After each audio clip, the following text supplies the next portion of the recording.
आज पालक पनीर करवा। पालक पनीर पे आम देखु पालंग शाग नहीं पालंग शाग को आम भल भाव धोईदे धोई गोटे कड़ाई किसी पा ना से अल्प टे लुण पकड़ा तार धोई रखा पालंग शाग को आम देदेबा पालंग शाग सीझी जावाई देखिए आम पालंग शाग आम भल भाव धोईकी देवा आम पालंग शाग देखो आम सीझीगला पालंग शाग भल भाव सीझीगला पालंग शाग आम भल भाव सीझीगला पालंग शाग आम बंद कर पालंग शाग को आम भल ठंडा पानी आम नॉर्मल पानी को जहाँ पालंग शाग को आम बाहर करदेवा देखिए आम ठंडा पानी ही ने तो आम पालंग शाग आम गरम अच्छे तो ग्राइंडिंग करने असुविधा हम गरम थे स्टीम हो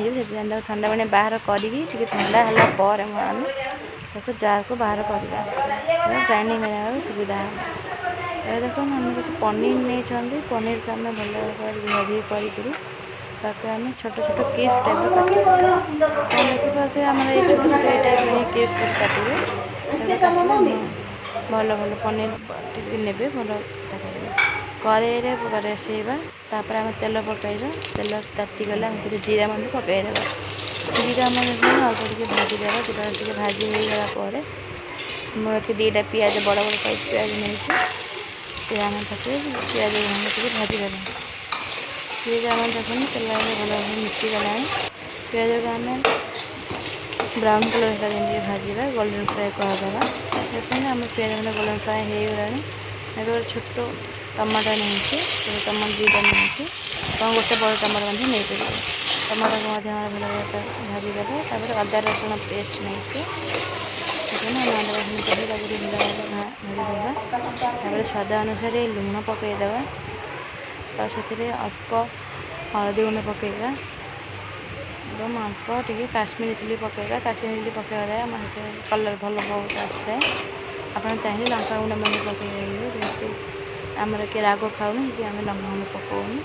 अल्प टे चीनी पकड़ा जहाँकि मसला आम जल्दी कषि हो मसला आम जल्दी कषि हो भल भी लगे चीनी पकड़ा तापर आम रखी था बाटी था पेस्ट पकईदेवा देखते आम रेड कलर ग्रीन ग्रीन हो कलर जेहतु आम ग्रीन कलर आम ग्रीन होगला पालंग शाग पेस्ट पकईला आम भल भाव मिक्स कर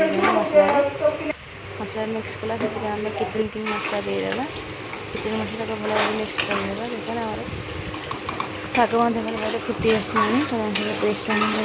सी भल से कषा कषि होगला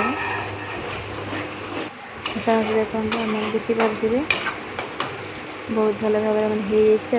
पनीर को आम टे हल्का टे काश्मीर चिली पकड़ गोलेदेवा तापर आम से